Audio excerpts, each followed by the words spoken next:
আসসালামু আলাইকুম। দেখুন ঘির বেশি দিয়ে কিভাবে একসাথ সুন্নতি গুলজামা কাটিং করবেন। তো এখানে আমি কিন্তু ২.৫ হাত বহরের ২.৫ গজ পরিমাণ কাপড় নিয়েছি। তো দেখুন এভাবে আমাদেরকে ২ টি কর্নার ভালোভাবে ধরে কাপড়টি সেট করে নিতে হবে। তো দেখুন এইভাবে ২ ভাঁজ করার পরে আমাদেরকে সামনে আরেকটি ভাঁজ দিয়ে কিন্তু ৪ ভাঁজ করে নিতে হবে। এবং কি হিসেব করে আমরা ভাঁজ দিব আমাদের ঘের অনুযায়ী আমাদেরকে সর্বনিম্নে ২০ থেকে ২১ ইঞ্চি পর্যন্ত ঘের রাখতে হবে ৪ ভাঁজে। তো দেখুন এখানে কিন্তু এক্সট্রা কোনো হাতার কাপড় নাই। আমাদেরকে কিন্তু হাতার কাপড়ও বের করতে হবে। তো দেখুন আমি ৪ ভাঁজ করছি এখন এবং হাতার জন্য কিন্তু সামনে কাপড় রেখে দিয়েছি। তো দেখুন এখানে আমি কিন্তু ১৭ ইঞ্চি পরিমাণ ভাঁজ দিছি। আমাদের কিন্তু ২১ ইঞ্চি পর্যন্ত ২০ অথবা ২১ ইঞ্চি পর্যন্ত কিন্তু ঘের নিতে হবে। তো আমি কিন্তু জয়েন দিয়ে বাড়িয়ে নিব। তো এখন দেখেন আমরা ড্রেসটির লং কত ইঞ্চি নিব? আমি এখানে কিন্তু ৪৫ ইঞ্চি নিব লং। ৪০ ইঞ্চি হলো বডি এবং ৪০ ইঞ্চি হলো কোমর। তো দেখুন এভাবে ইঞ্চি টিপটা ধরে আমরা প্রথমেই কিন্তু লংয়ের মাপটা নিয়ে নিব। তো এখানে আমি ৪৫ ইঞ্চি লং নিব। এভাবে আমাদেরকে ৪৫ ইঞ্চিতে মার্ক করতে হবে। আপনারা আপনাদের মেজারমেন্ট অনুযায়ী বাড়িয়ে অথবা কমিয়ে নিবেন। তো দেখুন এখানে আমি ৪০ ইঞ্চি বডির জন্য হাফ বডি রাখবো ১৬ ইঞ্চি পরিমাণ। এভাবে ১৬ ইঞ্চিতে আমাদেরকে মার্ক করতে হবে। এবং এখানে আমি ফুট নিব কত ইঞ্চি দেখুন এখানে আমি ৭ ইঞ্চি ফুট নিব ৪০ ইঞ্চি বডির জন্য। এখানে আমি আরমহল নামাবো ৬ ইঞ্চি ২ সুত পরিমাণ। আপনাদের এর থেকে যদি বেশি হয় বডির মাপটা তাহলে আরও হাফ ইঞ্চি করে আপনারা ফুটের মাপের এখানে বাড়িয়ে নেবেন এবং আরমহলের এখানে বাড়িয়ে নেবেন। তো এখানে ৪ ভাগের ১ অংশ নিতে হবে বডির মাপ এবং পেটের মাপও কিন্তু ৪ ভাগের ১ অংশ আমাদেরকে নিয়ে মার্কিং করতে হবে। তারপরে মার্ক অনুযায়ী কিন্তু আমাদেরকে এভাবে শেপগুলো টেনে নিতে হবে। তো এখানে কিন্তু ক্লিয়ারভাবে দেখা যাইতেছে না, কারণ এখানে কাপড়ের কালার এবং চকের কালার কিন্তু একই রকম প্রায়। তো দেখুন এভাবে আমাদেরকে অর্ধেক করতে হবে। পেটের মাপের এখান থেকে অর্ধেক করতে হবে, যেহেতু আমরা এখানে জয়েন দিব।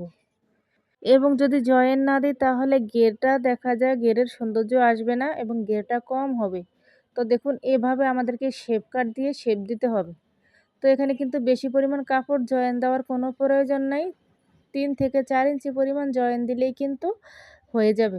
তো দেখুন এখান থেকে ১ ইঞ্চি আমি কিন্তু এখানে তালফাট কাটিং করব না। কারণ সামনের গলা এবং পেছনের গলা কিন্তু একই মাপে আমি কাটিং করব। আমি বক্রম দিয়ে কাটিং করব। যদি আপনারা ৪০ ইঞ্চি বডির গলার মেজারমেন্ট জানতে চান অবশ্যই কিন্তু কমেন্টে জানাবেন। এবং আমার রিলস ভিডিওতে কিন্তু দেওয়া আছে প্রত্যেকটা বডি অনুযায়ী কিন্তু আমি ছোট্ট করে রিলস ভিডিও আপলোড দিয়েছি কিভাবে গলার পাশে এবং লং নিতে হয়। আপনারা সেই রিলস ভিডিওগুলা দেখবেন এবং আমার ক্যাপশনের সাথে আমার কাজের সাথে কিন্তু ভিডিওগুলো অ্যাকুরেট আছে। তো দেখুন এভাবে আমাদেরকে আরমহলের মাপ দিতে হবে হাতা কাটিংয়ের জন্য। তো এখানে আমরা ৮ ইঞ্চি ২ সুত পরিমাণ পেয়েছি। অবশ্যই আমাদের হাতার কাঁধ বরাবর কিন্তু জয়েন দিতে হবে। যেহেতু এখানে কম কাপড় দিয়ে তৈরি করতেছি এবং আপনারা যদি হাতায় জয়েন না দিতে চান সেক্ষেত্রে আরও হাফ গজ পরিমাণ কাপড় বেশি আনবেন, তাহলেই কিন্তু হবে। তো এখানে ২.৫ গজ পরিমাণ কাপড় আছে, আপনারা ৩ গজ পরিমাণ আনলে খুব সুন্দর ড্রেস আপনারা তৈরি করতে পারবেন, কোনো প্রকার জয়েন পড়বে না। তো এখানে ১৭.৫ ইঞ্চি আমি হাতার লং নিছি। নেওয়ার পরে এভাবে আমাদেরকে বাকি কাপড়কে কাটিং করে সাইজ করে নিতে হবে এবং সুন্দরভাবে হাতাটিকে জয়েন দিয়ে কিন্তু তৈরি করতে হবে। আপনারা যদি জয়েন না দিতে পারেন অবশ্যই আমার রিলস ভিডিওগুলা দেখবেন, তাহলে ইনশাল্লাহ জয়েন শিখতে পারবেন বা আমার লাইভেও কিন্তু দেখানো আছে কিভাবে জয়েন দিয়ে হাতা কাটিং করতে হয়। তো এখানে আমরা চওড়া কতটুকু নিব? এখানে কিন্তু ৭.৫ ইঞ্চি পরিমাণ আছে। আমাদেরকে কিন্তু সর্বনিম্নে ৮.৫ ইঞ্চি পর্যন্ত রাখতে হবে বগলের মাপ অনুযায়ী।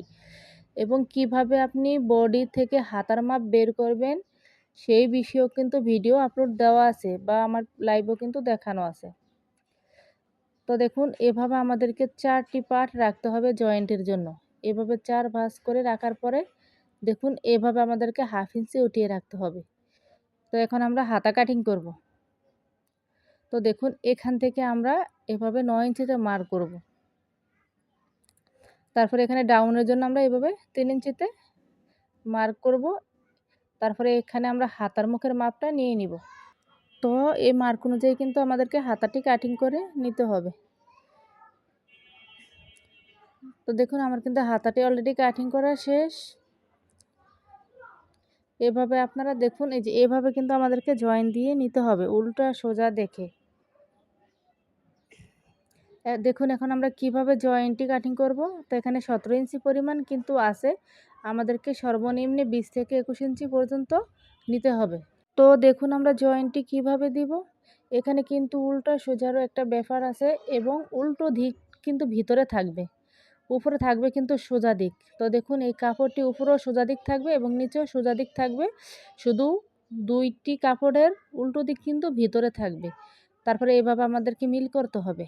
দেখুন এভাবে মিল করার পরে আমাদেরকে কিন্তু ঘের কাটিং করে নিতে হবে।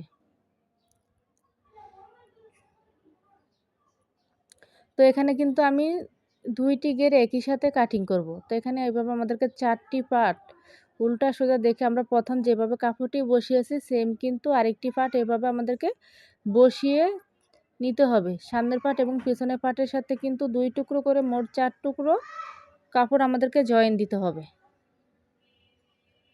তো ভালোভাবে কিন্তু আমাদেরকে সেট করে নিতে হবে। আমাদের কাটিং হলো মেন। যদি আমরা সঠিক নিয়মে এবং সুন্দরভাবে কাটিং করতে পারি তাহলে কিন্তু সেলাই করতে আমাদের সুবিধা হবে বা খুব সহজেই কিন্তু আমরা অ্যাকুরেট করতে পারবো।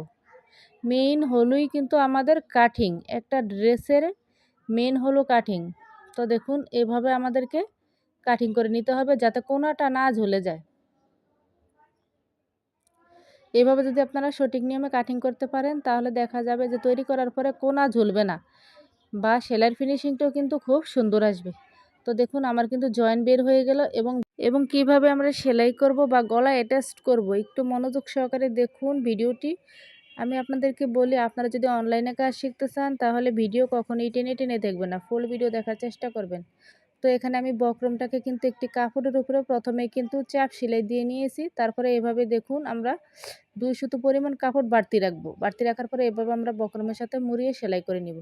তারপরে এভাবে ভাঁজ দিয়ে মিডল পয়েন্টে একটা কাট বসিয়ে দিব এবং আমি যখন ড্রেসটি কাটিং করছি তখন কিন্তু মিডল পয়েন্টে চিহ্ন দিয়ে নিছি। তো এখন আমাদেরকে বক্রমের কিনার ঘেঁষে কিন্তু সেলাই দিয়ে লাগিয়ে নিতে হবে গলাটিকে। এবং বক্রমের উপরে সেলাই কিন্তু দেওয়া যাবে না। বক্রমের উপরে সেলাই দিলে কিন্তু গলাটি উল্টানো যাবে না। তারপরে দেখুন আমাদেরকে 1 সুত পরিমাণ কাপড় বাড়তি রেখে ভিতরের কাপড়খান কাটিং করে নিতে হবে এবং বেশি পরিমাণ কিন্তু কাপড় রাখা যাবে না ভিতরে। বেশি পরিমাণ কাপড় রাখতে গেলে দেখা যাবে গলার ফিনিশিংটা সুন্দর হবে না। তো দেখুন এভাবে আমাদেরকে চাপ সেলাই দিয়ে নিতে হবে। তো এখানে আমি চাপ সেলাই করব না। আমি এভাবে একটু ফিনিশিং করে নিব। যেহেতু আমি এখানে মেশিন দিয়ে সেলাই করব। আপনারা চাইলে কিন্তু মেশিন দিয়েও গলার সেলাইটা করে নিতে পারেন এবং কাঁধের সেলাইটা কিন্তু একেবারে জরুরি। কাঁধের সেলাইটা আপনারা কিভাবে দিবেন? শোল্ডার যখন জয়েন করবেন, শোল্ডার কিন্তু বিভিন্ন পদ্ধতিতে জয়েন করা যায়। তো দেখুন আমি কি পদ্ধতিতে জয়েন করি? আমি সবচেয়ে সহজ পদ্ধতিতে দেখানোর একদমই চেষ্টা করি। তো দেখুন এভাবে আপনারা কিন্তু জয়েনটা দিয়ে নিতে পারেন কাঁধের এখানে। এভাবে যদি জয়েন দেন, যদি দেখা যায় গলাটি তৈরি করার পরে একটু বড় হয়ে গেল তাহলে খুব সহজেই কিন্তু আপনি আরও 1/2 ইঞ্চি কমিয়ে নিতে পারবেন বা 2 সুত পরিমাণ কমিয়ে নিতে পারবেন। তো এখানে আমি এভাবে নিব। তো দেখুন আমি কিন্তু বিভিন্ন পদ্ধতিতে শোল্ডার জয়েন করি। তো আজকে কিন্তু এই পদ্ধতিতে আমি শোল্ডারটা জয়েন করব। এবং ভিডিওটি ভালো লাগলে অবশ্যই সাবস্ক্রাইব করে রাখবেন। আমি কিন্তু নিয়মিত ভিডিও আপলোড দিই আমার ইউটিউব চ্যানেলে এবং আমার ফেসবুক পেজেও কিন্তু ভিডিও আপলোড দিই। তো আজকের ভিডিওটি এই পর্যন্ত এবং আমি কিন্তু সেকেন্ড পার্টে মানে দ্বিতীয় পার্টে কিন্তু সম্পূর্ণ সেলাই ভিডিওটা দিয়ে রাখবো, অবশ্যই সবাই দেখবেন।